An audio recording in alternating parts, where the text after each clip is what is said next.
वक्रतुंड महाकाय सूर्यकोटी समप्रभ निर्विघ्नं कुरु मे देवा सर्वकार्येषु सर्वदा नीलांजन समाभासं रविपुत्रं यमाग्रजं छायामार्तण्डस्तंभुतं तन्नमामि शनेश्वरं. जय शनिदेव. सर एक वेळेस कन्फर्मेशन द्या, आवाज पण क्लिअर आहे आणि स्क्रीन पण दिसते माझी.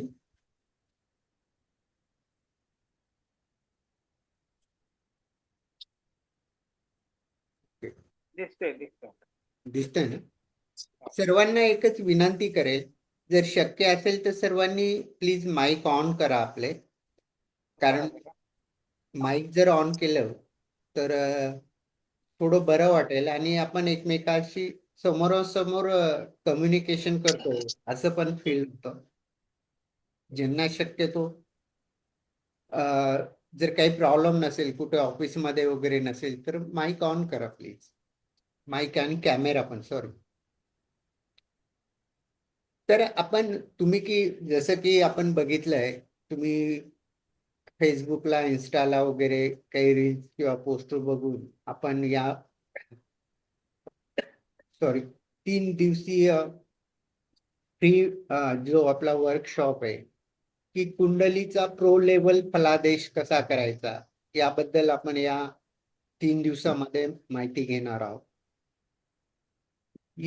तत्पूर्वी मी जाणून घेईल की इथून कोण कोणत्या कोणत्या शहरातून जोडल्या गेले आहे असं.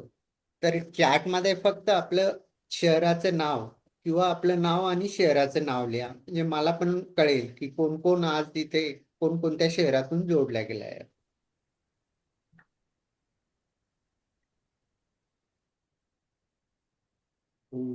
पुणे, वर्षा शिंदे कल्याण. ओके.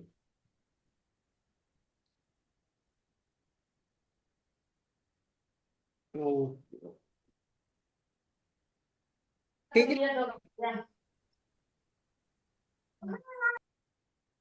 जाधव साहेब, हा तुमचा माईक बंद करा. Okay sir.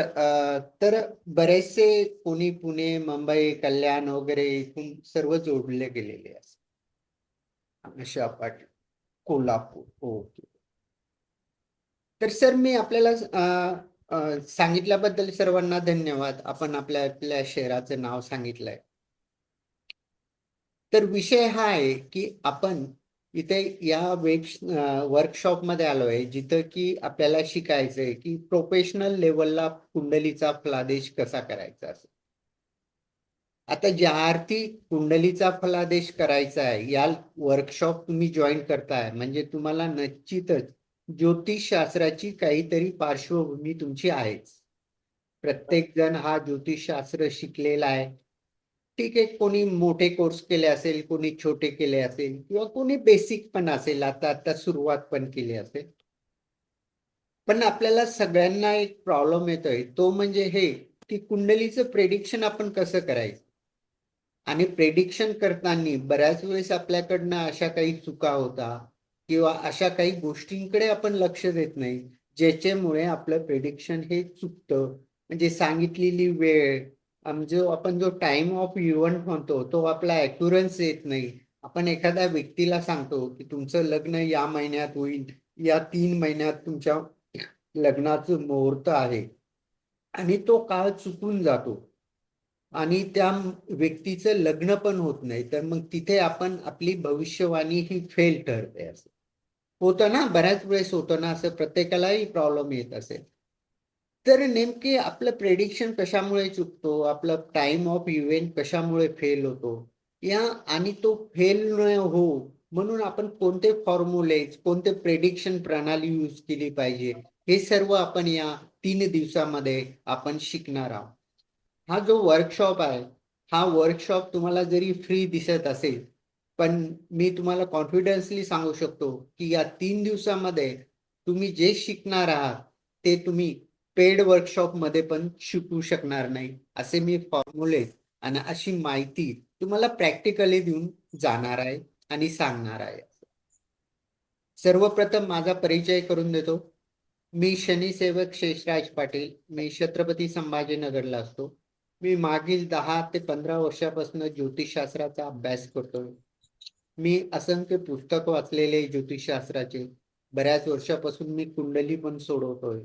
आणि त्यानंतर मी ऑफलाईन क्लासेस घेत होतो. पण करोना काळापासून ऑफलाईन सर्वच बंद झालं आणि सर्वच ऑनलाईन आलं. आणि तिथून मग मी ऑनलाईन क्लासेस वगैरे चालू केले. यामध्ये मी बेसिक टू ॲडव्हान्स प्रेडिक्शन कसं करायचं, हा बेसिक टू ॲडव्हान्स हा कोर्स आहे, तो कोर्स पण शिकवतो. आणि जे मला अडचणी आल्या ज्योतिषशास्त्र शिकताना, जसे की अष्टक वर्ग असेल किंवा दशा गोचर वगैरे असेल, यामध्ये ज्या अडचणी येत्या त्या अडचणीचे मी काय घेतो तर वर्कशॉप घेतो. आणि 4-4, 5-5, 7-7 दिवसाचे वर्कशॉप असतो. आणि तिथं त्याच पॉइंटला आणि त्याच काय म्हणू आपण त्या सिस्टमलाच मी जास्त हायलाइट करतो. किंवा एखादी करिअर मॅनेजमेंट असेल तर करिअर कसं करायचं, तर त्या वर्कशॉपमध्ये फक्त करिअर विषयच असेल. तर आज मी एक बऱ्याचशा लोकांच्या आग्रह खातर आणि मला पण वाटलं की कुंडली फलादेश करताना जो प्रोफेशन लेवलला कुंडली फलादेश करायला पाहिजे आपण, तो आपल्याकडनं होत नाहीये आणि आपल्याकडनं अडचणी येत आहे बऱ्याचशा. तर त्याच अडचणीचं काय कारण आहे ते मी शोधून काढायचा प्रयत्न केलाय. त्यामुळेच आज आपला हा वर्कशॉप सुरू होतोय की जेणेकरून प्रोफेशनल लेवलला आपण कुंडली फलादेश कसा करायचा. तत्पूर्वी मी एक जाणू इच्छितो. हे बघा, मी काही कोणाला प्रश्न वगैरे विचारणार नाही. फक्त एवढंच विचारेल की तुम्हाला ज्योतिषशास्त्राचा काही अनुभव आहे का, म्हणजे बेसिक एक नॉलेज आहे का, जसं की दशा काय असते, गोचर काय असतं, किंवा नक्षत्र काय असतात, किंवा त्यानंतर ग्रहांची दृष्टी वगैरे काय असतं. असं जर बेसिक नॉलेज असेल तर मला बेसिक म्हणून पाठवा, चॅटमध्ये लिहून पाठवा. किंवा जर एखादा जर माझ्यापेक्षाही आणखी त्याला जास्त नॉलेज असेल, ॲडव्हान्स लेवलला असेल, कुंडली प्रेडिक्शन व्यवस्थित करता येत असेल, पण काही कारणामुळे त्यांना प्रॉब्लेम येत असेल, तर अशा व्यक्तींनी ॲडव्हान्स म्हणून लिहून पाठवलं चॅटमध्ये तरी पण मला बरं वाटेल. म्हणजे मला कळेल की मी कोणाशी बोलतोय, आपण सुरुवात कशी करायची. कारण तुमचं जर बेसिक नॉलेज असेल आणि मी डायरेक्ट ॲडव्हान्स पासून चालू केलं तर तुमचा गोंधळ होईल सर्व असं. हो. तर सर्वांनी चॅटमध्ये लिहून पाठवा. मी काही कोणाला प्रश्न विचारणार नाही. आपल्याला जे असेल ते नॉलेज तुम्ही पाठवू शकता. कारण कोणी ज्योतिषशास्त्रामध्ये परिपूर्ण हा होत नसतो. ज्योतिषशास्त्र एक असा विषय आहे की किती जरी शिकलं तर ते कमीच पडतं. कारण जो एक पॉइंट आपण शिकायला गेला तो तिथं कंप्लीट झाला तर दुसऱ्या चॅप्टरचा दरवाजा उघडतो. तिथे काही ना काही हे कनेक्टिंग आहे ज्योतिषशास्त्र. हे एका दिवसात, 4 दिवसात, 8 दिवसात, एका वर्षात नाही शिकता येत. आणि जो माणूस जितका अभ्यास करतो त्याला आणखीन त्यामध्ये रस वाढत चालतो, कारण ते शास्त्र आपल्याला समजायला लागतं. आणि मग यावेळेस आनंद होतो. एखाद्याला आपण आपल्याला समजलेलं आपल्या रूपाने सांगतो आणि त्याला त्यामध्ये रिझल्ट येतो, त्यावेळेस ज्योतिषाला खूप आनंद होतो, कारण त्याचं प्रेडिक्शन हे खरं ठरलेलं असतं. तर जसं की मी बघतोय इथं बरेचसे ॲडव्हान्स लेवलचे पण आहे आणि बेसिक लेवलचे पण आहे.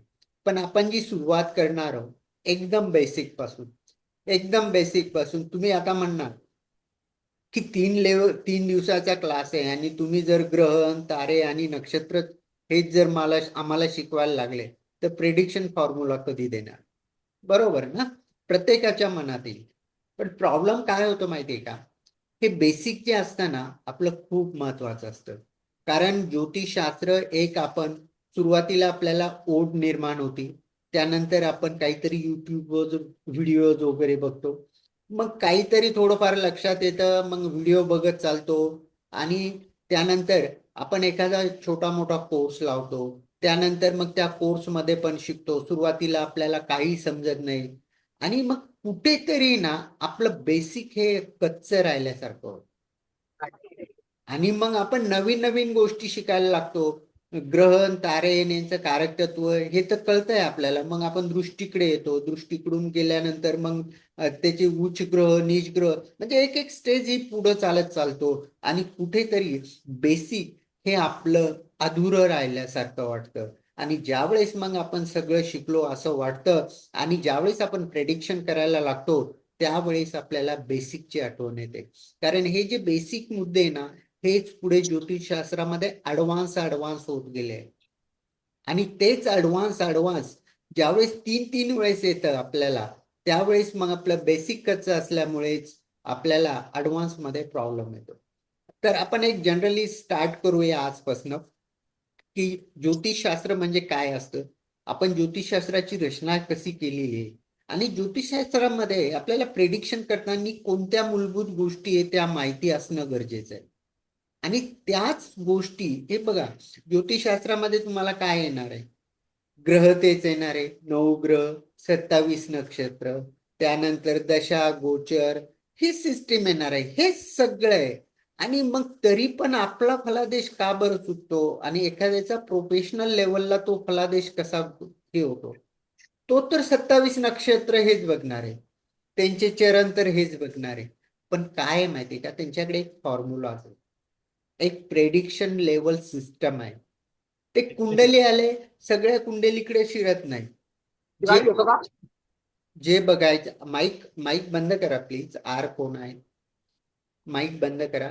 आणि जे बघायचं तेच बघायचं असतं. ज्योतिषशास्त्र एक असं शास्त्र आहे की ज्योतिषशास्त्र म्हणजे एक प्रकारचा मोठा समुद्र आहे आणि आपल्याला प्रेडिक्शन साठी आपल्याला काय घ्यायचंय त्यातून फक्त एक हंडाभर पाणीच आणायचंय.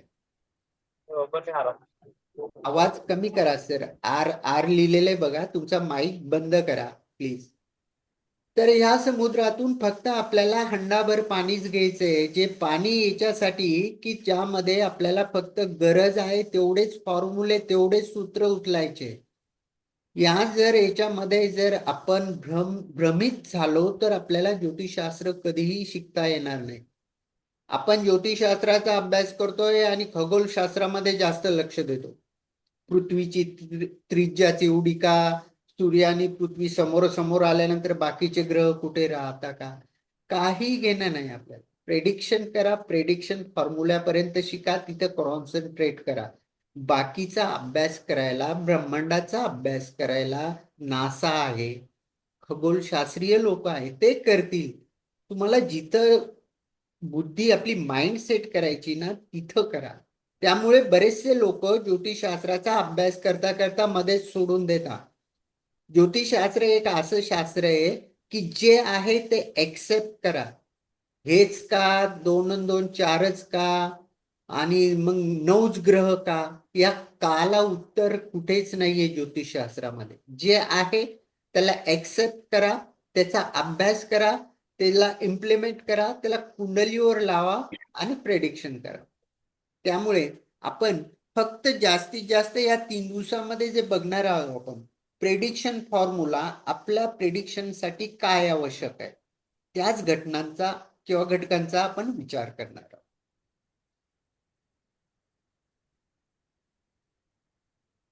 ठीक आहे, समजतंय ना, भाषा वगैरे कळते ना माझी, काही प्रॉब्लेम नाही ना असं? स्क्रीन वगैरे दिसते, प्लीज एक वेळेस सांगा कारण आपण स्टार्ट करतोय आता. हो चांगलं. हे बघा, ज्योतिषशास्त्र म्हणजे काय आहे, तर ज्योतिषशास्त्र म्हणजे आकाशातील जे ग्रह तारे नक्षत्र वगैरे आहे यांच्या ज्या हालचाली आहेत त्या हालचालीचा पृथ्वीवर मानवी जीवनावर काही ना काही परिणाम होत असतो. त्याच शास्त्राचा अभ्यास यामध्ये सांगितलंय. काही ऋषी मुनींनी काही वेद लिहून ठेवलेले जुने पुराणे, त्यामध्ये ज्योतिषशास्त्राचा उल्लेख होतो.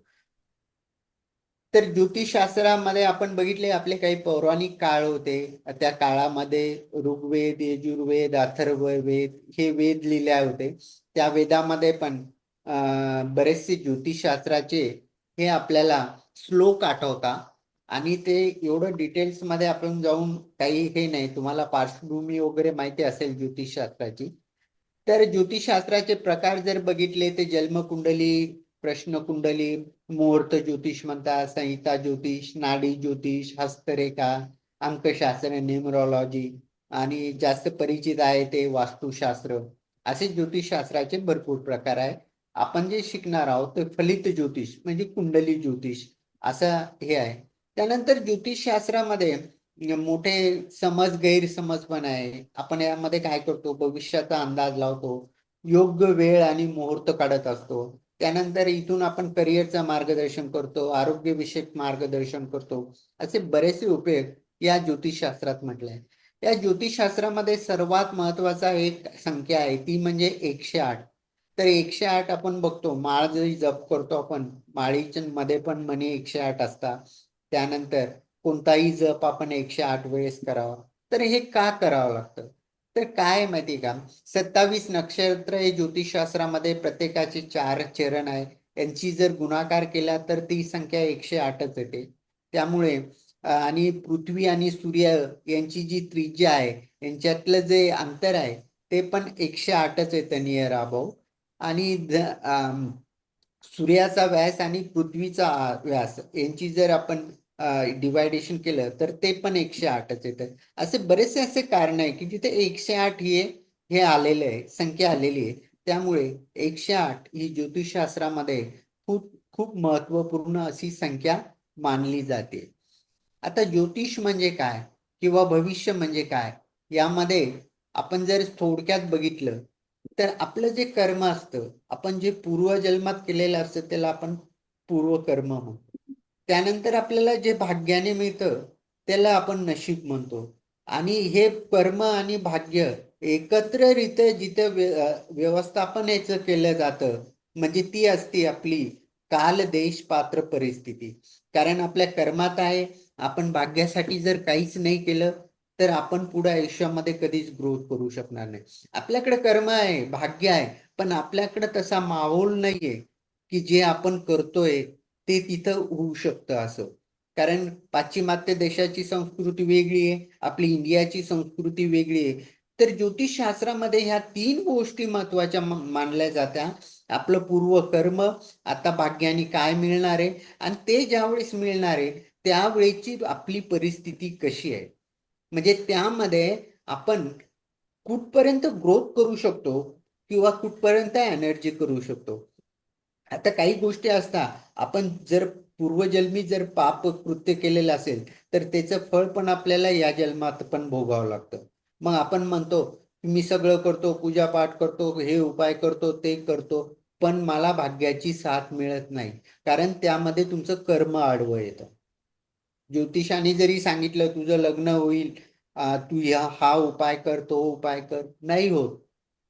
ज्योतिषाने सांगितलं म्हणजे होईलच असं नसतं, त्याचं कर्म पण त्याला या चालू स्थितीमध्ये त्या कर्माचे फळ पण त्याला भोगावं लागतं. बघा ना तुम्ही, आजकाल आपण बघतोय ज्यांच्याकडे काहीच नाही त्यांचे लग्न पण झालेले आहे. 24व्या वर्षी, 21व्या वर्षी होता. आज असे काही व्यक्ती तुमच्याकडे बघायला मिळेल ज्यांच्याकडे गाडी आहे, जॉब आहे, स्वतःचं घर आहे, तरी पण लग्न होत नाही. आहे ना, बरेचसे बघायला भेटतात ना. तुम्ही सहमत आहात अशी असेलच ना. कारण अशा गोष्टी असतात, तर म्हणजे की आपलं कर्म पण आडवं येणं गरजेचं असं. त्यानंतर भाग्याचा जर विचार केला तर आपल्या कुंडलीला काय पाहिजे त्याप्रमाणे आपण वागलं पाहिजे, त्याचप्रमाणे आपण राहिलं पाहिजे, आणि ते आपल्या भाग्यात पण पाहिजे की ते आपल्याला भाग्यामध्ये मिळू शकतं. त्यानंतर काय असतं, काल देश पात्र परिस्थिती, त्यावेळेस पण तसा माहोल पाहिजे, तशी आपले आजूबाजूचं इन्व्हायरमेंट पण तसं पाहिजे की त्यावेळेस आपलं कर्म भाग्य हे केलेलं ते बरोबर आपलं संचिताचं फळ मिळेल आणि त्याला लोक पण एक्सेप्ट करतील. तर ह्या 3 गोष्टी ज्योतिषशास्त्रामध्ये फार महत्वाच्या असतात. ज्योतिषशास्त्राचे काही आधारस्तंभ आहे. ज्योतिषशास्त्रामध्ये 9 ग्रह असतात, हे सर्वांना माहितीच असेल. त्यानंतर 12 राशी आहे, कुंडली असते, कुंडलीमध्ये 12 भाव आहे.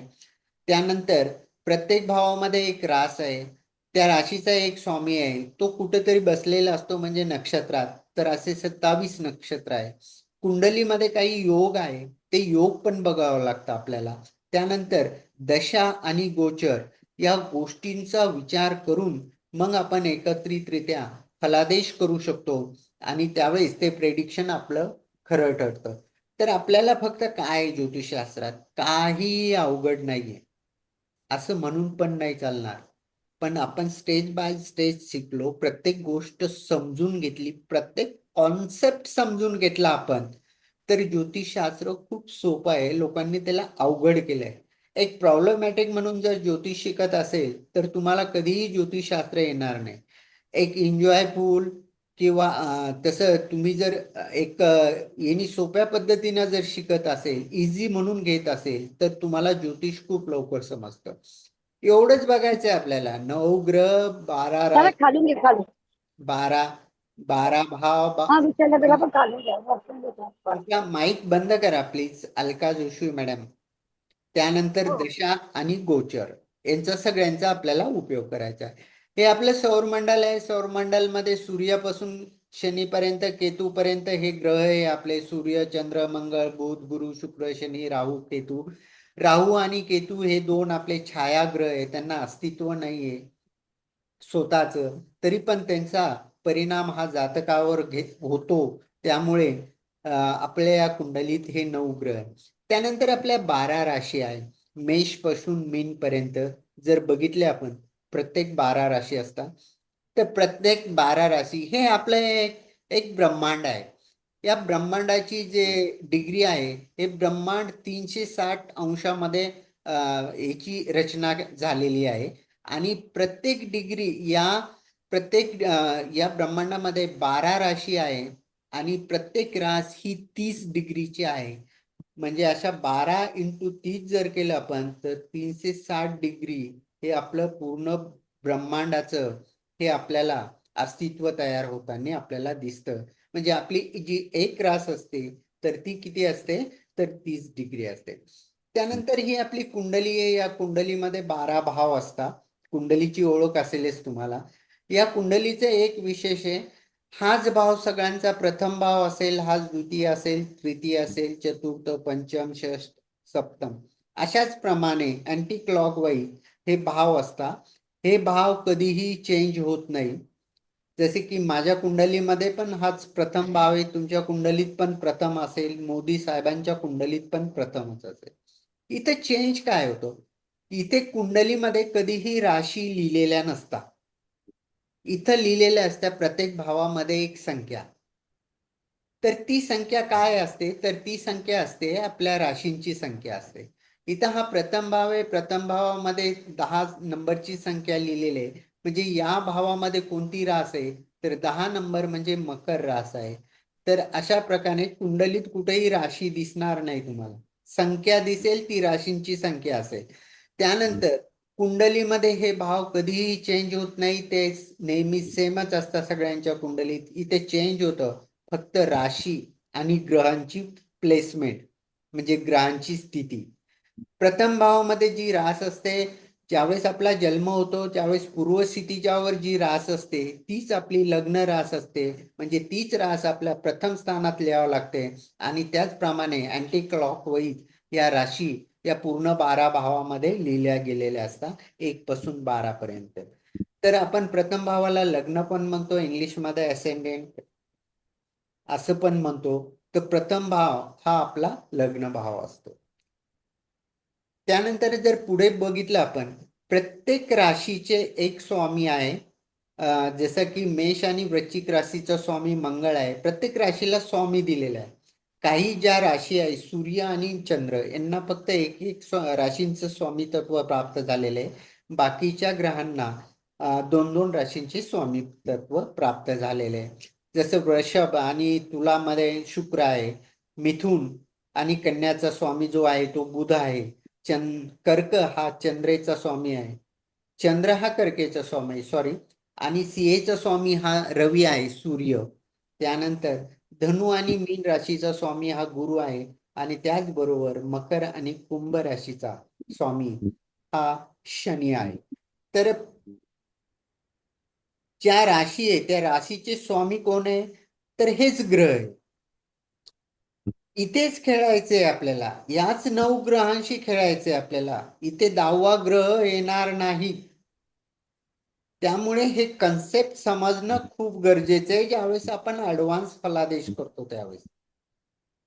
इथे हे जे ग्रह दिलेले आहे, जे 27 नक्षत्र आहे त्यातच खेळायचंय आपल्याला, पण ते समजून घेणं खूप महत्वाचं असतं. त्यानंतर राशीचे स्वामी हे तुम्हाला तर बघितलंय, तुम्ही सांगितलंय. आता कुंडली म्हणजे काय असतं? तर कुंडली म्हणजे कुंडली म्हणजे काय असतं? ज्यावेळेस जातकाचा जन्म होतो त्यावेळेस जन्मामध्ये जी ब्रह्मांडामध्ये जी सिच्युएशन असते, कोणता ग्रह कोणत्या राशीत आहे, कोणत्या नक्षत्रात बसलेला आहे, ती ब्रह्मांडामध्ये जी परिस्थिती आहे त्या परिस्थितीचा एक प्रकारे काढलेला फोटो म्हणजे आपण कुंडली म्हणू. मूळ कल्पना अशी का कुंडली म्हणजे काय असतं, तर आपल्या जन्माच्या वेळेस ब्रह्मांडामध्ये जी सिच्युएशन होती, कोणता ग्रह कुठं बसलेला होता, पूर्व राशीला पूर्व दिशेला कोणत्या नक्षत्रात कोणती रास होती, चंद्र कोणत्या राशीत होता, हे सगळं काय त्यावेळेसचा काढलेला फोटो म्हणजे आपली कुंडली होय असं.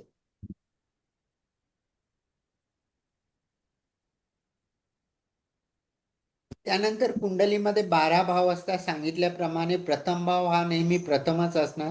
त्यानंतर अँटी क्लॉकवाईज हे भाव होत चालतात. जसे की हा प्रथम, हा द्वितीय, तृतीय, चतुर्थ, पंचम, षष्टम, सप्तम, अष्टम, नवम, दशम, एकादश, द्वादश हे असे भावाचे नाव आहे. त्यानंतर ज्यावेळेस आपण ऍडव्हान्स लेवलला जातो तर दुसऱ्या भावाला धन भाव पण म्हणतात. सप्तम भावापासून आपण विवाह बघतो तर विवाह भाव म्हणतात.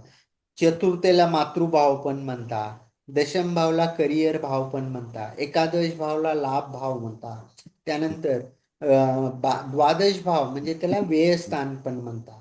तर असे हे कुंडलीतले आपले भाव असतात. यामध्ये षष्ठ भाव, अष्टम भाव आणि द्वादश भाव व्ययस्थान म्हणजे 6, 8 आणि 12 हे कुंडलीतले अशुभ स्थान मानले जातात. कारण इथून जे आहे जातकाला नको असलेले फळ मिळते, तिथून आपल्याला त्रास होतो असं. त्यानंतर कुंडलीत जर बघितलं तर राशी लिहिलेल्या नसतात कुठेही, फक्त काय असतं राशींची संख्या लिहिलेली असते आणि ते भावामध्ये असतात आणि भाव असतं असं.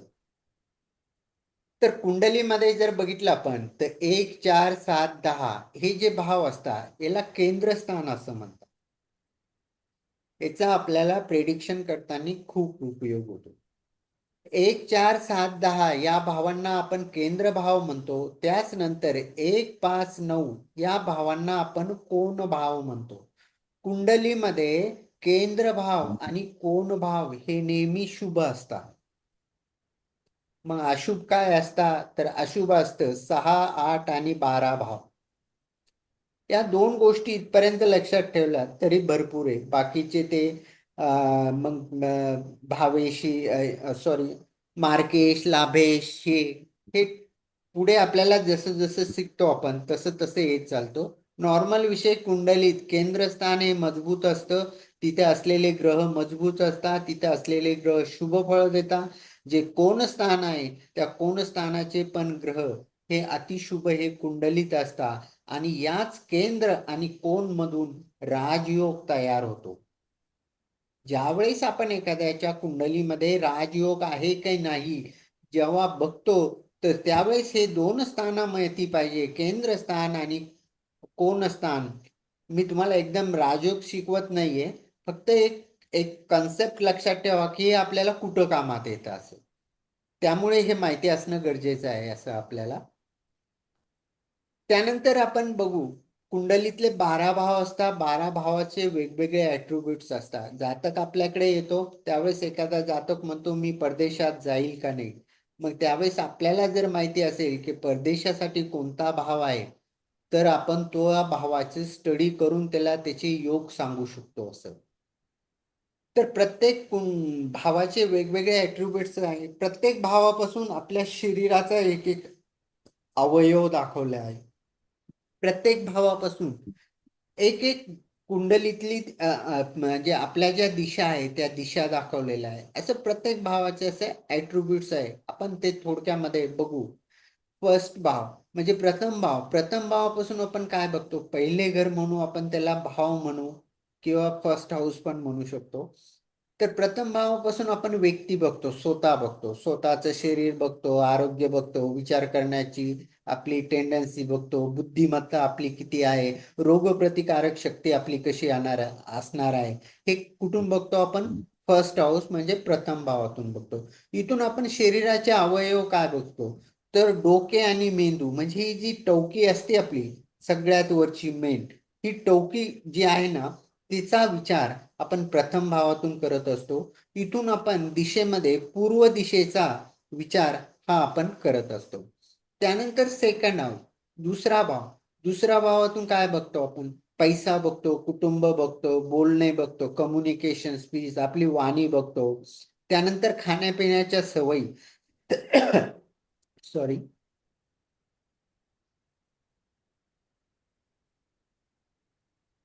आपल्या ज्या खाण्यापिण्याच्या सवयी आहे, या सर्व आपण द्वितीय भावापासून बघितल्या जातं. हा भाव खूप महत्वाचा असतो. या भावाहून भरपूर प्रश्न येतो आपल्याला, की माझ्याकडे पैसा टिकत नाही, आलेला पैसा घरात येत नाही, पैसे खर्च होता. तर ज्यावेळेस पैशा संदर्भात जातकाच्या स्वतःच्या इन्व्हेस्टमेंट म्हणावं किंवा ग्रोथ म्हणावं, पैशा संदर्भात ज्यावेळेस विचार केला जातो, त्यावेळेस सेकंड हाऊस हे बघणं आपल्याला खूप महत्वाचं असतं. इथून काय बघतो? शरीराचे अवयव, तोंड बघतो, आपले दात बघतो, जीभ बघतो, होठ बघतो, चेहरा बघतो, घसा बघतो. म्हणजे इथून इथपर्यंतचा हा जो भाग येतो, तो आपला सेकंड हाऊस पासून बघितला जातो. आणि या भावाची जी दिशा असते ती ईशान्य दिशा असते असं. त्यानंतर तृतीय भाव. तृतीय भावातून काय बघतो आपण? आपले लहान भावंड बघतो, सबलिंग बघतो, आपले पराक्रम बघतो, धैर्य बघतो, आपले एफर्ट्स बघतो, करेज बघतो, संवाद बघतो, कम्युनिकेशन स्किल बघतो आपली, तिथले आपण छोटे प्रवास पण बघतो. त्यानंतर आपली बुद्धिमत्ता पण चा विचार आपण हा इथून करत असतो, आकलनी शक्ती. त्याचबरोबर छोटे लेखन, शॉर्ट लेखन. शॉर्ट लेखन म्हणजे काय? आज पेपरला लेख लिहिला, तो सकाळी उद्या शिळा होईल.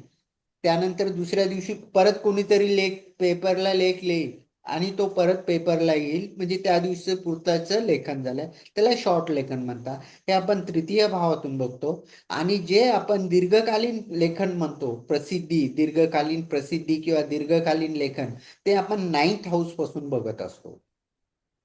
तर इथं आपण शेजारी पाजारी बघतो, शेजाऱ्या पाजाऱ्यांचे संबंध आपले कसे असेल, इथून आपला हँडरायटिंग बघितल्या जातो.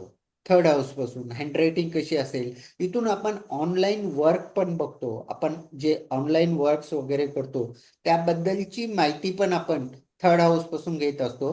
इथली जी दिशा आहे ती ईशान्य आहे. इथून आपण हात, खांदे आणि कान यांचा विचार करत असतो.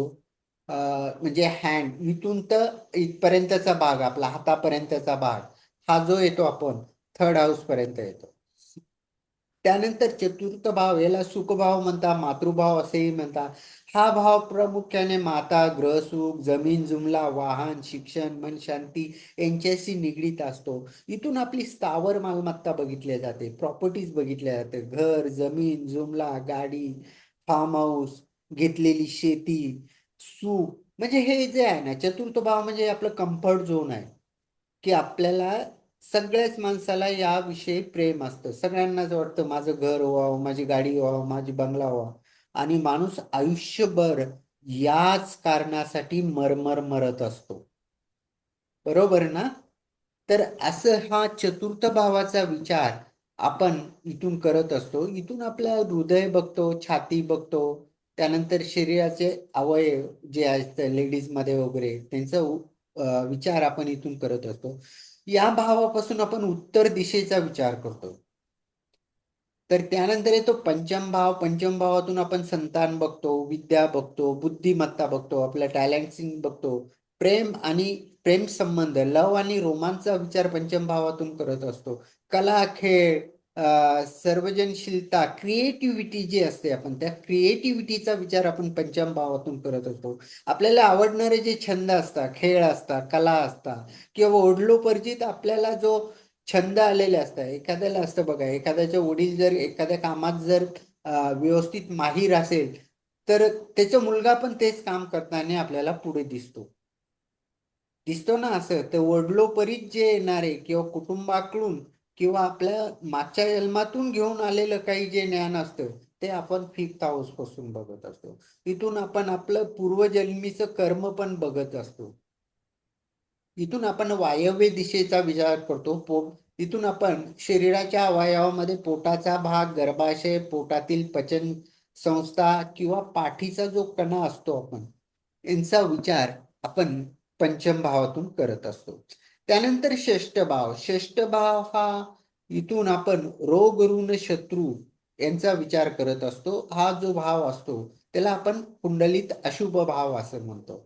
कारण इथून आपण शत्रू बघतो, आपण कर्ज बघतो, आपल्याला होणाऱ्या ज्या बिमारी आहे किंवा रोग वगैरे जे आहे ते आपण इथून बघतो. इथून आपण सरकारी सेवा किंवा नोकरीचा पण विचार करत असतो. इथून आपण न्यायालयीन कोर्ट प्रकरणे पण बघत असतो. आणि इथून आपण पोटाचा खालचा भाग किंवा पचन संस्था, यकृत आणि नाभीचा भाग या शरीरांच्या अवयवांचा विचार आपण सिक्स साऊथ पासून करत असतो. त्यानंतर तुम्हाला दिशा नाही सांगितली. या भावाची जी दिशा आहे ती वायव्य दिशा आहे. त्यानंतर येतं सप्तम हाऊस. सप्तम भाव. इथून आपण हा विवाहाचा भाव आहे. हा आपण विवाहाचे जोडीदार बघतो. इथून आपण बिझनेस बघतो, आपली पार्टनरशिप बघतो. बिझनेसमध्ये आपण पार्टनरशिप करावी की नाही करावी. इथून आपण भागीदारी व्यवसाय करावा की नाही करावा ते बघत असतो. त्याचनंतर याची जी दिशा आहे ती पश्चिम दिशा आहे या भावाची. आणि इथून आपण शरीराच्या अवयवामध्ये जनेंद्रिय, प्रजनन, अवयव, गुप्तांग, कमरेखालचा भाग हा या शरीराचा अवयवाचा विचार आपण करत असतो. त्यानंतर येतं अष्टम भाव. अष्टम भावापासून आपण वेदना बघतो, दुःख बघतो, मृत्यू बघतो, पूर्वजन्म, गुप्त विद्या, गुडवाद, जीवनातील इतर गहन रहस्य बघत असतो. लैंगिकता आणि जवळीकताचा विचार आपण अष्टम भावात करत असतो. इथून आपण अचानक मिळालेला फायदा, लाभ आणि वारसा हक्काने मिळालेले पैसे यांचा पण विचार करत असतो. याचबरोबर इथून आपण सासूरवाडीचा पण विचार करत असतो. आणि इथे या भावाची जी दिशा आहे ती नैऋत्य दिशा आहे. आणि इथून आपण गुप्तांग, मलाशय, गर्भाशय, शुक्राशय अशा शारीरिक अवयवांचा विचार करत असतो. यानंतर येतं नवम भाव. नवम भावापासून आपण नसीब बघतो, गुरु बघतो, आपले गुरुजन वर्गाचे लोक बघतो, शिक्षक बघतो, उच्च शिक्षण बघतो, तत्वज्ञान बघतो, इथून धर्म बघतो, ज्ञान बघतो. इथून आपण दूरचे प्रवास बघत असतो. आता आपण थर्ड हाऊस पासून शॉर्ट ट्रॅव्हल्स बघितली होती की ते सकाळी जाणं, एक दिवसानंतर वापस येणं. इथून जे बघतो आपण नाईन्थ हाऊस पासून ते लॉंग ट्रॅव्हल्स बघतो की जसं की गेलं की 7-8 दिवस जाणं, त्यानंतर आपण येणं. म्हणजे एक महाराष्ट्राच्या बाहेर जाणं किंवा भारतात इतर ठिकाणी जाणं, किंवा होऊ शकतं की आपण आउट ऑफ जाणं, विदेश जाणं. विदेशासाठी प्रामुख्याने हा 12वा भाव येतो, परदेश बघितल्या जातं. पण नवम भावापासून आपण जे प्रवास बघतो ते 7 समुद्रा पलीकडचे प्रवास हे आपले नवम भावापासून बघावे लागतात. त्यामुळे नवम भाव आणि 12th हाऊस व्ययस्थान यांचा संबंध आला तर असा व्यक्ती विदेशात जाण्याचे योग त्याला निर्माण होत असतात. त्यानंतर इथून आपण वडिलांचा पण विचार करत असतो. इथून नैऋत्य दिशेचा विचार करतो. इथून आपण जांग, नितंब, मांड्या आणि रक्तभिसरण संस्था या शारीरिक अवयवांचा विचार करत असतो. 10th हाऊस म्हणजे करिअर भाव, कर्म भाव असेही म्हणतात. करिअर आणि व्यवसाय आपण इथून बघतो. कर्म, महत्वाकांक्षा आणि प्रेरणांचा विचार करू इथून बघतो. इथून आपण मान, पद, प्रतिष्ठा आणि सन्मान यांचा विचार करत असतो. इथून आपण गव्हर्नमेंटचा विचार करतो, सरकारचा विचार करतो, वडिलांची कुटुंब पण इथून बघितल्या जातं. आणि इथून आपण आपली सासूचा विचार पण इथून केला जातो. आणि या भावाची दिशा असते ती दक्षिण दिशा असते. आणि इथून आपण गुडघे, सांधी आणि हाडांची रचना आणि आपली त्वचा यांचा विचार पण आपण इथून करत असतो. त्यानंतर येतं ते एकादश भाव. इथून आपण मैत्री बघतो, गट बघतो, आपल्या सोशल मीडियामध्ये जे संबंध असतात आपण ते बघितल्या जातात. इथून आपण डिझायर बघतो, आपल्या मनातल्या इच्छा बघतो. आपल्या मनामध्ये खूप इच्छा असतात की मी हे करायला पाहिजे, माझी ही गाडी पाहिजे, माझा हा बंगला पाहिजे, माझं हे घर व्हायला पाहिजे. असे प्रकारचे डिझायर्स आपण इथून बघतो. इथून आपली सोशल नेटवर्किंग बघत असतो. प्रत्येक होणारा लाभ हा आपण एकादश भावापासून बघतो. जिथे पण लाभ हा शब्द आला तर एकादश भावाचा विचार करतो. आणि घटना कधी होईल की नाही होईल त्यावेळेस आपल्याला एकादश भाव हा बघणं गरजेचं असतं. आणि तो बघितलं तरच त्या घटनेचं रूपांतर या क्रिएटिव्ह पॉइंटमध्ये आपल्याला बघायला मिळतं. त्यानंतर इथून आपण आग्नेय दिशेचा विचार करतो. इथून आपण पिंडरी, पायाखालचे भाग आणि रक्तभिसरण संस्था यांचा पण आपण विचार करत असतो. त्यानंतर येतं व्ययस्थान. व्ययस्थानातून आपण परदेश बघतो, खर्च बघतो, आपली इन्व्हेस्टमेंट बघतो, गुंतवणूक. त्यानंतर इथून आपण दवाखाना बघत असतो, तुरुंगवास बघत असतो आणि आध्यात्मिक वाढ, मेडिटेशनचा भाव हा व्ययस्थान आहे. आणि इथून आपण शयन कक्ष म्हणजे बेडरूमचा पण विचार करतो. इथून आपण मोक्षाचा पण विचार करत असतो. ज्योतिषशास्त्रामध्ये असे काही प्रेडिक्शन आणि फॉर्म्युलेज आहे. सांगितलं गेलं आहे की 12th हाऊस 12व्या भावात जर केतू असेल तर अशा माणसाला मोक्ष प्राप्त होतो, असं सांगितले गेलंय, असं सूत्र आहे. तर ह्या जो आहे मोक्षाचा जो विचार, मेडिटेशनचा जो विचार आहे तो आपण 12th हाऊस पासून करत असतो. अशा प्रकारे हे आपले 12 भाव आहे कुंडलीतले. हे 12 भावांचं जर आपल्याला ऍट्रिब्यूट समजलं तर आपण पुढे ह्याच भावाचा डीप रिसर्च करून, अभ्यास करून, जातकाचा कोणताही प्रश्न असेल तर त्या प्रश्नाला आपण डिकोड करून, तो भाव आपण डिकोड करून एक प्रेडिशनल आणि एक प्रोफेशनल आपण त्याला प्रेडिक्शन करू शकतो. अशा प्रकारे हे भावाचे ऍट्रिब्यूट्स आहे. तर हे आपल्याला लक्षात ठेवणं गरजेचं आहे. एका दिशा भावाचे भरपूर असे ऍट्रिब्यूट्स असतात. प्रत्येक वेळेस आपण ज्यात रिसर्च करतो, घुसतो, बघतो, शिकतो. जेव्हा जेव्हा अडचणी येतात त्या अडचणीतच आपण शिकत जातो. ज्योतिषशास्त्रामध्ये जेव्हा पण आपण शिकताना जेवढ्या जास्त अडचणी येईल तेवढं जास्त ज्ञान हे आपल्याला मिळत असतं. आणि बऱ्याच वेळेस त्या ज्ञानापासून काही नवीन अनुभव आणि शिक्षण हे आपल्याला मिळत असतं आणि तेच ग्रोथ करून आपण ज्योतिषशास्त्रामध्ये एक परफेक्टपणे अभ्यास हा आपण करू शकतो. तर अशा प्रकारे हे ऍट्रिब्यूट्स आहे. समजलंय का सर्वांना? काही क्वेश्चन आहे का याबद्दल?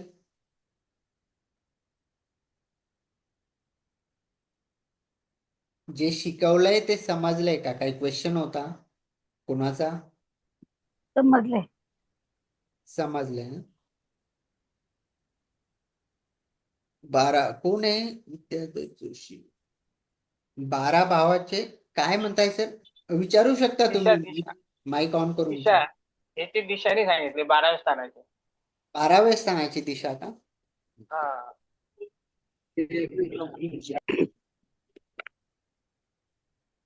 आग्नेय दिशा आहे सर 12व्या स्थानाची. ओके. Okay okay. हे 12व्या स्थानाची दिशा आहे ती आग्नेय, ही कुंडलीची दिशा. ओके. हो. तर सर हे जे दिशा वगैरे जे म्हणता ना तुम्ही तर ते बर ठीक आहे, आपण पुढे बघू, आणखी ते डिटेल्स मध्ये सांगेल मी तुम्हाला. तर अशा चालेल. प्रकारे हे 12 भाव असतात. या 12 भावांचे ऍट्रिब्यूट्स असतात आणि ते आपल्याला पाठ असणं गरजेचं आहे. आपण काय पुढे करतो? जोशी मॅम तुमचा माईक बंद करा प्लीज. आपण काय करतो, या भावापासून आपण हे शिकलेलो आहे, या भावापासून आपल्याला हे माहिती आहे, आपण कुठेतरी त्याकडे दुर्लक्ष करतो. आणि मग ज्यावेळेस आपल्याला एखादा असा प्रश्न येतो की तो कोणत्या भावातून बघावा हेच आपल्याला कळत नाही आणि आपण तिथं कन्फ्यूज होतो. त्यामुळे हे 12 भावाचे ऍट्रिब्यूट्स आपण जितके पण शिकू तितके पण हे आपल्याला कमीच वाटतात आणि आपण ते क्लिअरली शिकायला पाहिजे. त्यामुळे आपण अचूक असा विचार आपण करू शकतो. आणि तुम्हाला जे हे पॉइंट्स दिले मी, तर रोजच्या जीवनामध्ये जे प्रश्न विचारले जातात ज्योतिषाला, आणि मग ज्योतिषाला कळत नाही की नेमकं आपण कोणत्या ह्याच्यात बघा. आता ठीक आहे, एखाद्या जणांनी प्रश्न विचारला आपल्याला 12व्या भावाविषयी असेल. आता 12व्या भावातून आपण बघतो परदेश, परदेश बघतो. एखाद्याने विचारलं सर मला परदेशात जायचंय, जाईल का नाही? आपण 12व्या भावाचा अभ्यास करू, बघू योग वगैरे कधी दशा गोचर अप्लाय करून आपण सांगू शकतो तुम्हाला पुढच्या 6 महिन्यात योग आहे, तुम्ही जाऊ शकता. पण तोच जर 3 महिन्यानंतर आला आपल्याकडे आणि त्यांनी विचारलं सर माझा योग तर आहे पण माझा व्हिसा अडलेला आहे, मला व्हिसा भेटत नाही, मग त्यावेळेस आपण काय बघणार? याचे योग तर दिसत आहे, याची दशा गोचर मध्ये पण व्यवस्थित दिसतंय आपल्याला, आणि मग याला विजा मिळत नाही, मग काय बघणार आपण? कोण सांगू शकेल मला कोणता भाव बघणार आपण? प्लीज विचारल्यानंतर यस नो काहीतरी उत्तर द्या, असं म्हणजे मला थोडं बरं वाटतं. असं एक हसत खेळत खेळून आपण 3 दिवस हसत खेळत शिकू, आणि मी तुम्हाला खूप नववा हा नववा भाव. नववा. कसं सर, नववा भाव कसं बघणार आपण? कारण सर तो भाग्याचा भाव आहे ना. हा भाग्याचा भाव आहे ना, मग आपल्या भाग्यात आहे का नाही जाणं ते महत्वाचं आहे ना. सर, योग दिसत आहे, त्याचे दशा पण तीच चालू आहे, हाऊस पण तेच ऍक्टिव्हेट आहे, त्याला ते मिळणारच आहे. पण भाग्यात पण पाहिजे ना. भाग्य पण साथ देत आहे, ठीक आहे, चालेल, भाग्य पण साथ देत आहे. आणखी? भाग्य साथ द्यायला पाहिजे बुवा, तर म्हणून भाग्याचा पण विचार करायला पाहिजे. हो, ठीक आहे सर. लग्नस्थान. हा, नवम भाव पण साथ देत आहे त्याला, तरी पण विजा भेटत नाही, काय कारण असू शकतं? 12वा भाग बघा 12वा भाव बघायचा सर. तर 12वा भाव तर मॅडम ऍक्टिव्हेट आहे ना, 12वा भाव ऍक्टिव्हेट आहे म्हणून तो विदेशाकडे प्रयाण करतोय. विषय येतो इथं त्याला विजा न भेटण्याचा. कोण सांगू शकेल बरं?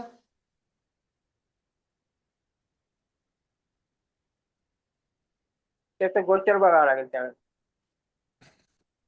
सर, गोचर वगैरे सगळं व्यवस्थित आहे, नववा भाव पण ऍक्टिव्हेट आहे, दशा गोचर मध्ये पण व्यवस्थित आहे, गुरु पण चांगला आहे त्याचा. पण जर त्याला विजा भेटत नाही, तर हा त्याचा 12व्या भावाचा प्रॉब्लेम नाहीये किंवा 9व्या भावाचा प्रॉब्लेम नाहीये, तर हा त्याच्या थर्ड हाऊसचा प्रॉब्लेम आहे, जिथून आपण डॉक्युमेंट्स बघतो. हम्म. बरोबर. हे तिसरं घर पण पाहावं लागेल. मग सर, तर मी तुम्हाला बोलता बोलताच आपण सांगितलं ना, थर्ड हाऊस पासून काय बघतो आपण? डॉक्युमेंट्स बघतो. अच्छा.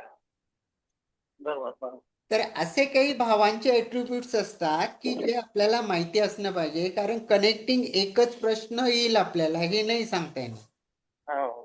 एका प्रश्नाचे भरपूर असे उपप्रश्न असतात. बरोबर. तर अशा प्रमाणे आलंय सर्वांना लक्षात? चलायचं हो. पुढे. चला. समजतंय ना शिकवलेलं? हो हो. समजते सर. भाषा समजते ना माझी? मी एकदम हो. छत्रपती संभाजीनगरचा आहे, इकडची असं नाही असं काही प्रॉब्लेम नाही. नाही ना? हा. ओके, चालेल. तर ठीक आहे, आपण पुढे जाऊ. आता हे जर भाव बघितले आपण, हे भावांचे अट्रिब्यूट्स आपल्याला माहिती असणं गरजेचं आहे, आणि हे पण एवढं एका सहजासहजी नाही आहे. ज्यावेळेस आपण प्रॅक्टिस करतो, असंख्य अशा कुंडल्या सोडवतो, हे बघा, तुम्ही ना सूत्र शिका, सूत्र. कुंडली नका सोडू. अच्छा. सूत्र शिकून ते कुंडलीवर अप्लाय करा, कारण प्रॉब्लेम काय आहे माहिती का, तुम्हाला कोणतीही कुंडली एकसारखी येणार नाही. बरोबर. लग्न तुम्हाला 12च येतील, मेष पासून तर मीन पर्यंत. मी. पण तुम्ही जर फॉर्म्युलेच शिकले या मेष पासून मीन पर्यंत, हे फॉर्म्युलेच जर त्याच्यावर अप्लाय केले, तर मग ग्रहस्थिती काही असू द्या, तुमचं प्रेडिक्शन हे क्लिअरच येणार. हो. कारण काय होईल, ग्रह बदलतील, भाव नाही बदलणार. हा. आलं लक्षात? हो. लग्न नाही बदलणार. इथे बदलेल काय? लग्न बदलेल. इथे जे फॉर्म्युले जे असतील लग्नासाठी तेच तिथे अप्लाय केल्या जातात. त्यामुळे लोक म्हणतात की मी 100 कुंडल्या सोडून दाखवू, 50 कुंडली सोडून दाखवू. तुम्ही 100 जरी कुंडली सोडवली, 101 नंतर 100 मधली एक कुंडली तुमच्याकडे नाही येणार. तिचा नंबर हा वेगळाच असेल, 101 चाच नंबर असेल, कारण कोणतीही कुंडली सेम येत नाही.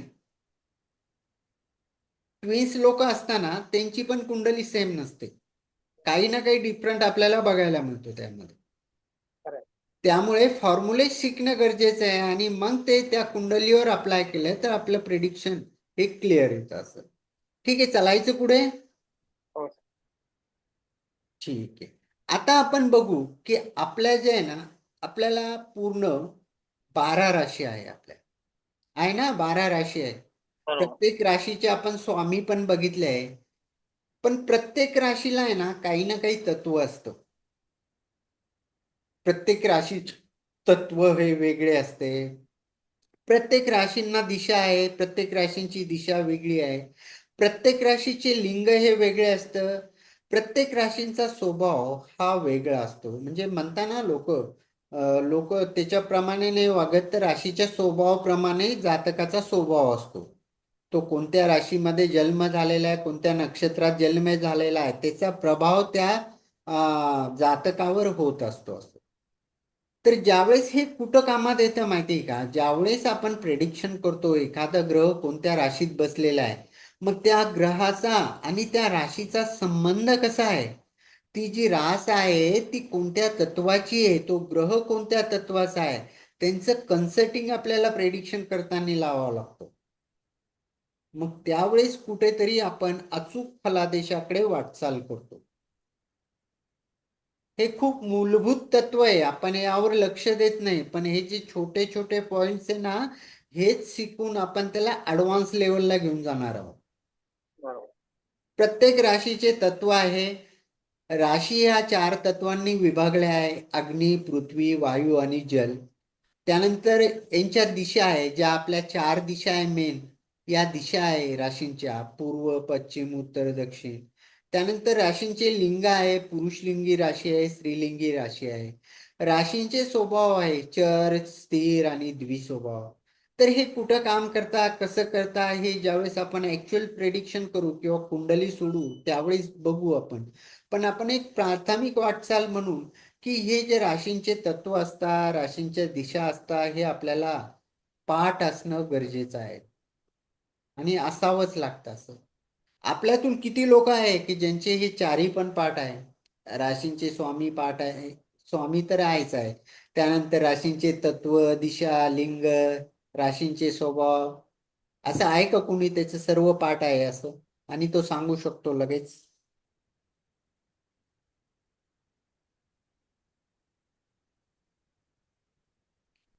आहे का कोणी अभ्यासू जो ठामपणे सांगू शकतो, विचारल्यानंतर या राशीचं तत्व काय किंवा या राशीची दिशा काय?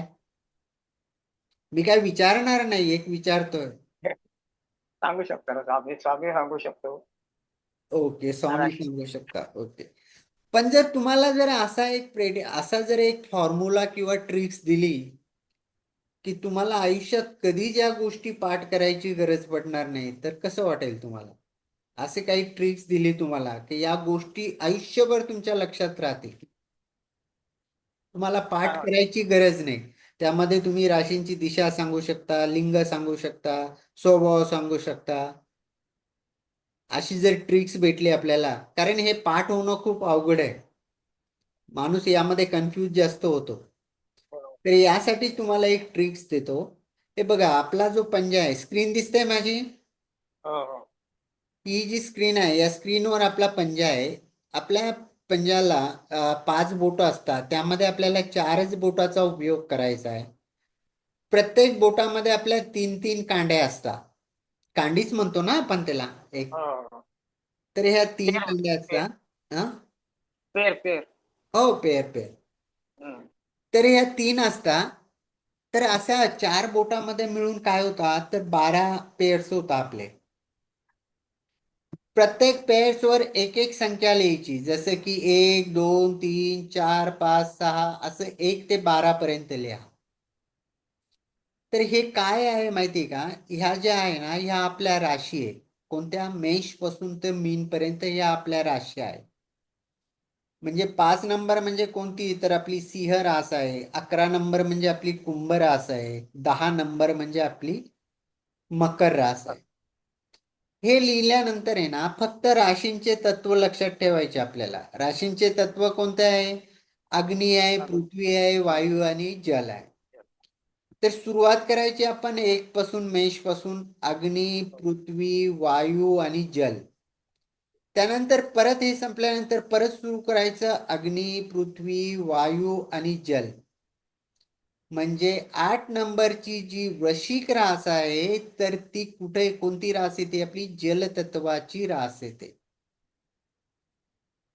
आपल्याला पहिले अग्नी, पृथ्वी, वायू, जल जल झाल्यानंतर परत सुरू करायचं: अग्नी, पृथ्वी, वायू आणि जल. आणि जी नंबरची संख्या आली तर ती रास येईल आणि ज्या नंबरचं तत्व येईल ती रास त्या तत्वाची असेल. असं जर तुम्ही 4-5 वेळेस जर केलं तर तुम्ही कधी पण सांगू शकता की ही रास कोणत्या तत्वाची आहे असं. जे जुने काळी लोक जे गुरुजी होते ना आपल्या बोटावर मोजून सांगायचे आपल्याला, तर ते काय मोजत होते तर ते हेच मोजत होते. आलंय लक्षात?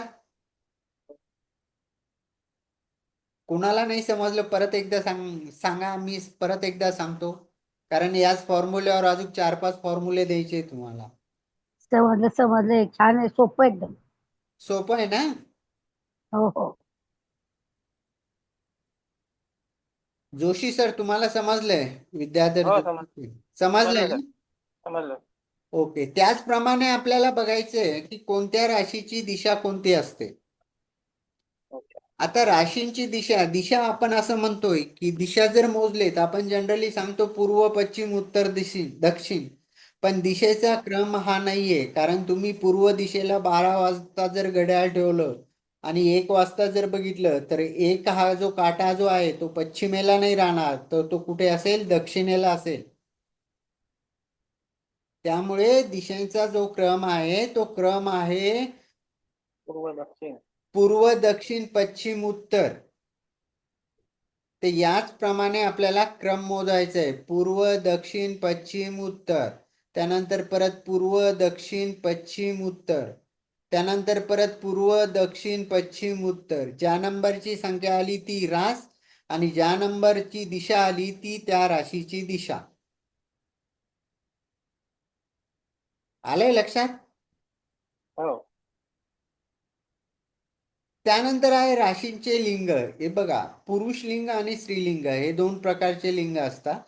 ज्या समसंख्या आहे, ज्या सम आणि विषम या समसंख्या आहेत त्या स्त्रीलिंगी रास आहे आणि जे विषम संख्या आहे त्या पुरुषलिंगी रास आहे.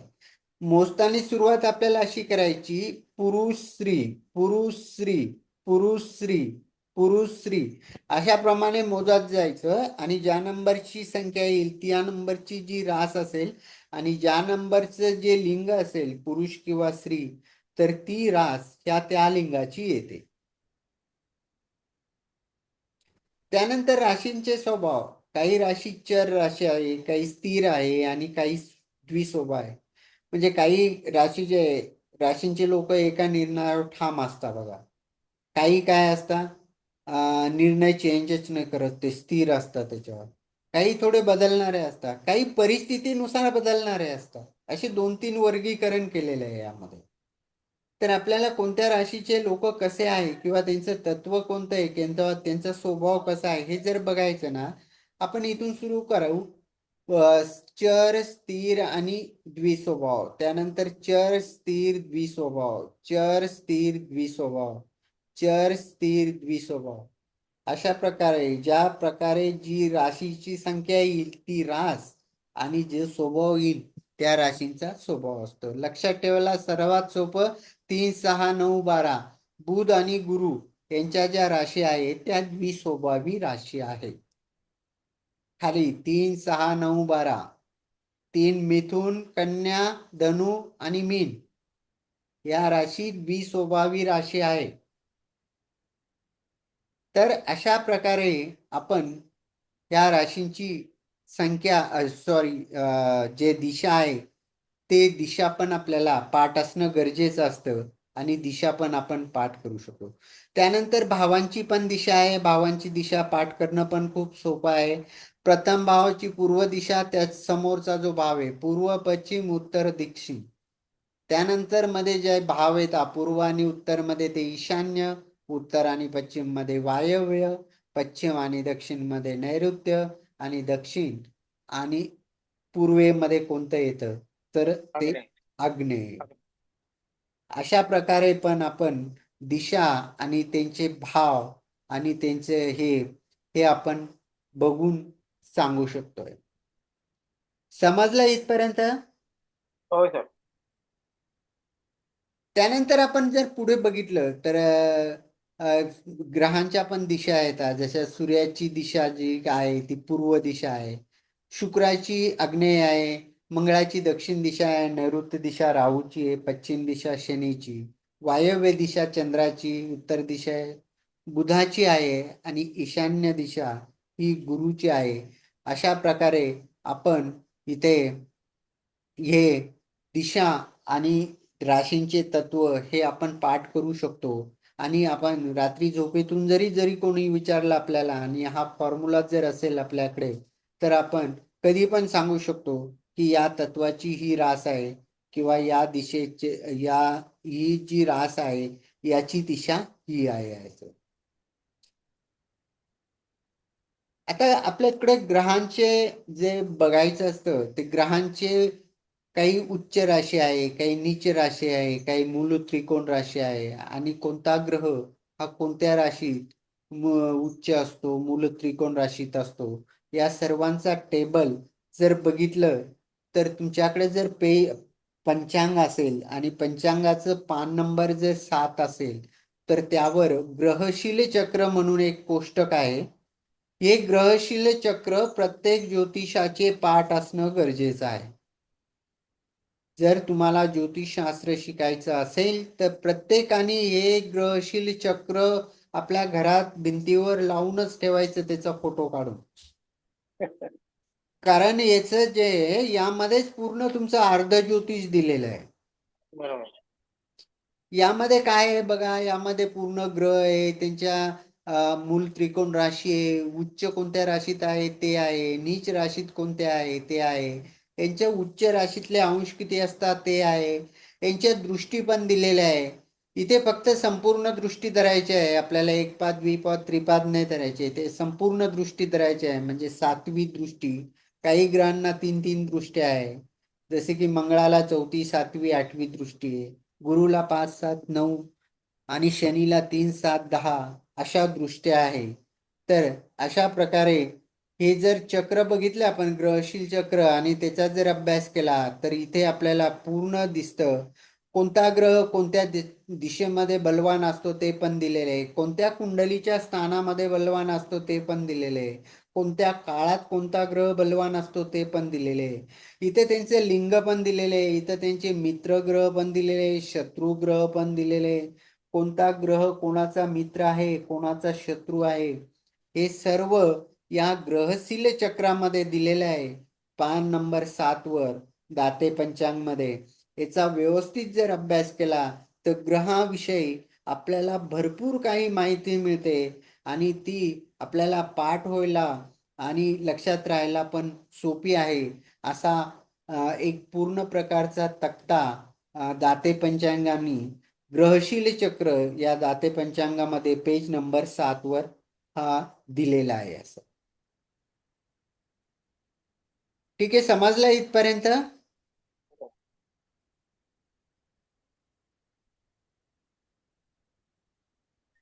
काही नाही समजलं? वर्षा मॅडम, वर्षा शिंदे मॅडम बोला.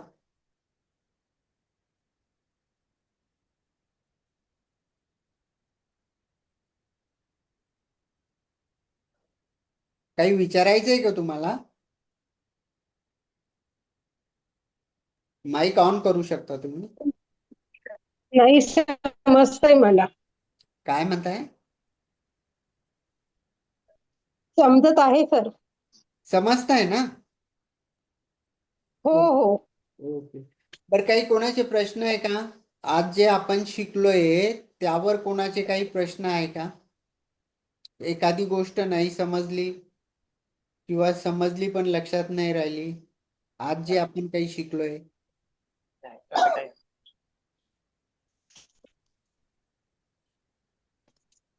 अनम्यूट करा मॅडम.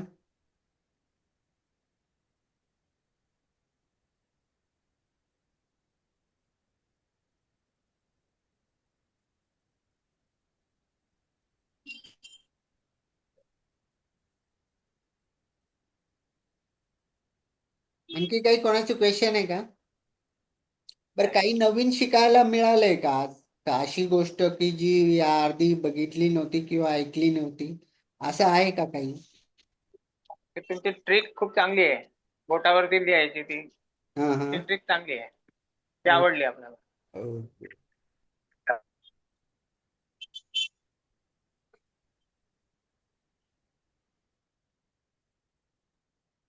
आणखी काही क्वेश्चन आहे का कोणाला?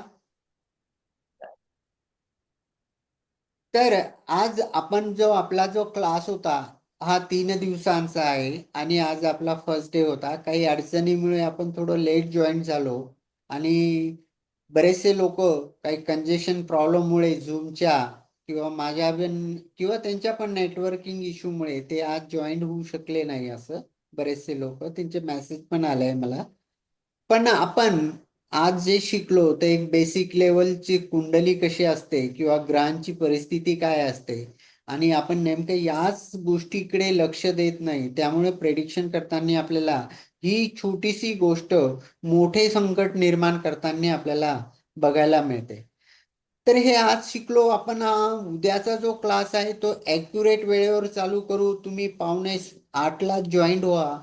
8ला ॲक्युरेट आपण क्लास चालू करू.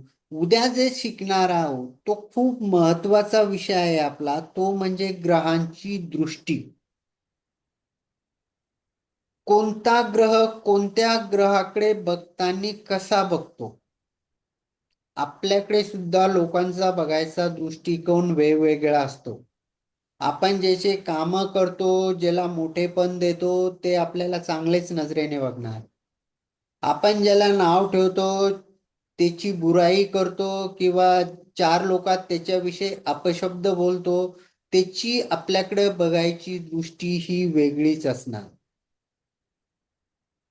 बरोबर. म्हणजे हितचिंतकाची दृष्टी वेगळी असते आणि अशुभ चिंतकाची दृष्टी ही वेगळी असते. तर हाच कन्सेप्ट आपल्याला उद्या क्लिअर करून घ्यायचा आहे. कोणता ग्रह कोणत्या ग्रहाकडे बघितल्यानंतर काय फळ देतो आणि याहून आपण कुंडलीचं 25% प्रेडिक्शन करू शकतो.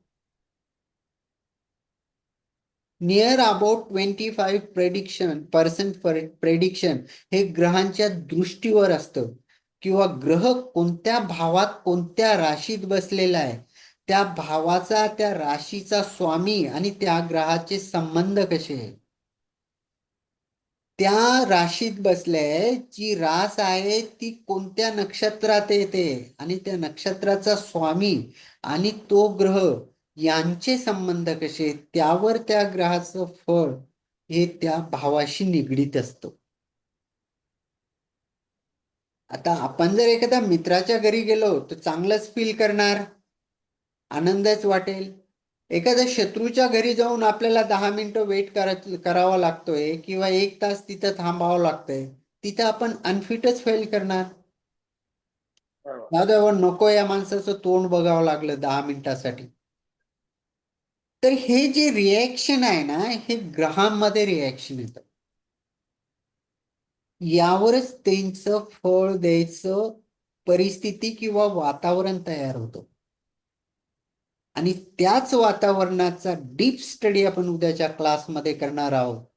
त्यामुळे क्लास शक्यतो कोणी मिस करू नका.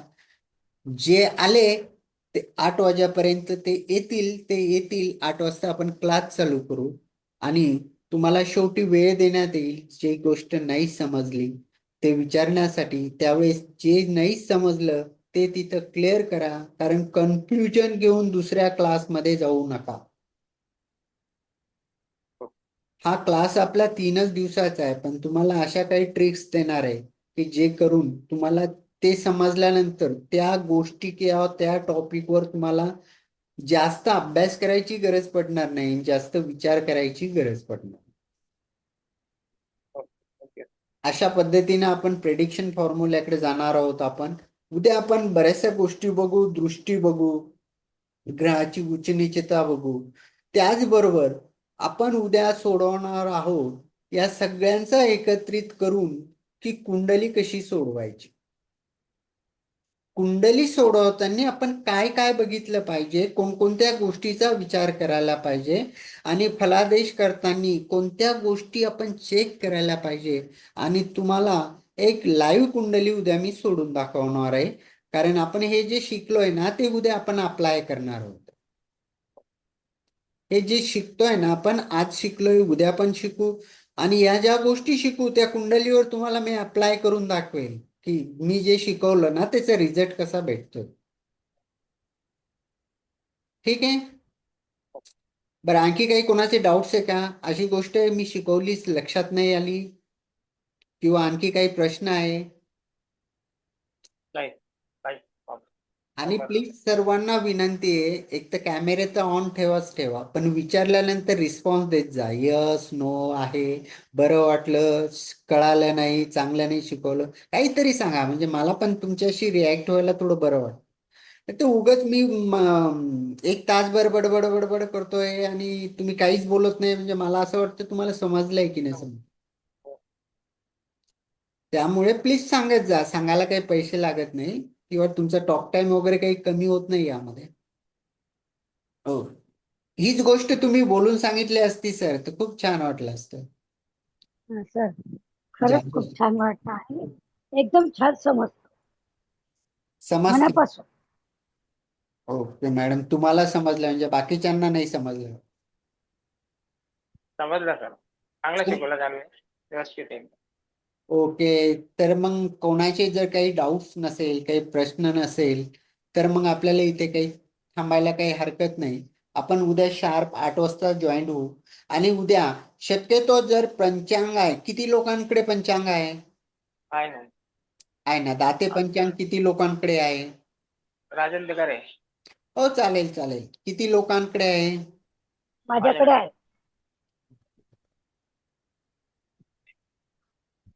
तर पंचांग पण आपल्या जवळ ठेवा. उद्या आपण बराचसा असा काही भाग घेऊ का तुम्हाला मी काही क्वेश्चन विचारेल, ते तुम्ही पंचांगात बघून पण सांगू शकता. असं हो.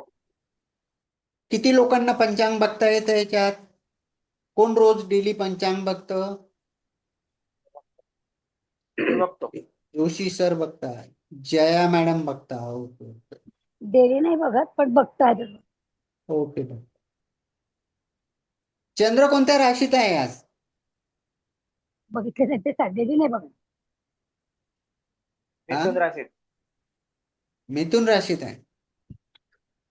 सकाळी होता आता लागेल. बरोबर सांगताय का हे मॅडम? जया मॅडम बरोबर सांगताय का? कर्क राशीमध्ये सर. कर्क राशीमध्ये आहे, बरोबर सांगितलं. तर पंचांग हा असा विषय आहे की तो आणून घरी ठेवून याचा अर्थ नसतो. रोजचं पंचांग हे बघायला पाहिजे, त्यामधून खूप शिकायला भेटतं. आणि पंचांग म्हणजे काय माहिती का, हे ज्योतिषशास्त्राचं टूल आहे, एक हत्यार आहे पंचांग म्हणजे. काही नाही समजलं तर आपण डायरेक्टली पंचांग उघडून बघू शकतो. हो. समोरचा जातक 1 तास बसतो आपल्या समोर, त्याला कळतंय का हा काहीतरी शोधतोय यामध्ये. त्या आणि जर मग एखाद जातक प्रश्न विचारतोय, तुम्हाला काहीच कळत नाही, तुम्ही जर मोबाईल लॅपटॉप वगैरे चालू करत बसले ना, मग तो काय म्हणाल, याला काहीच येत नाही, हा बघून सांगतोय काहीतरी. बरोबर. पण तुम्ही जर पंचांग चाळत बसले ना, तर मग ते म्हणताय गुरुजींना अजून सापडलं नाही व्यवस्थित. तो पण शांत बसतो आणि जाताना भरघोस दक्षिणा पण देऊन जातो. खूप शोधलं गुरुजींनी, शोधून शोधून सांगितलं. ज्योतिषाचार्याची पळवाट आहे पंचांग म्हणजे, पळवाट. जिथं काहीच नाही समजलं तिथं आयतं लिहिलेलं आहे, वाचून सांगा. समोरच्याला कळत नाही, आपल्याला पण समजत नाही कधी कधी. तर असं करायला नाही पाहिजे. पण पंचांग म्हणजे एक प्रकारचं टूल आहे ज्योतिषांचं, आणि ते आपल्याला बघताच यायला पाहिजे. खूप सोपं आहे पंचांग. वेळ मिळाला तर घेऊ आपण काही भाग यामध्ये त्यामध्ये. तर ठीक आहे, मग आता कुणाचे काही क्वेश्चन नसेल तर थांबायला काही हरकत नाही.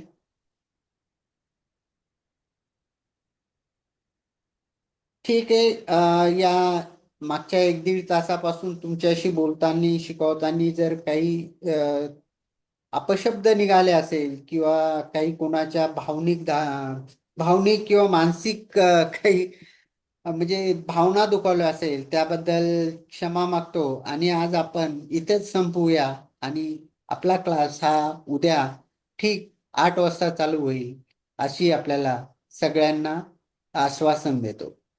जय शनिदेव. गुड जय नाईट. शनी. धन्यवाद. जय श्री जय श्री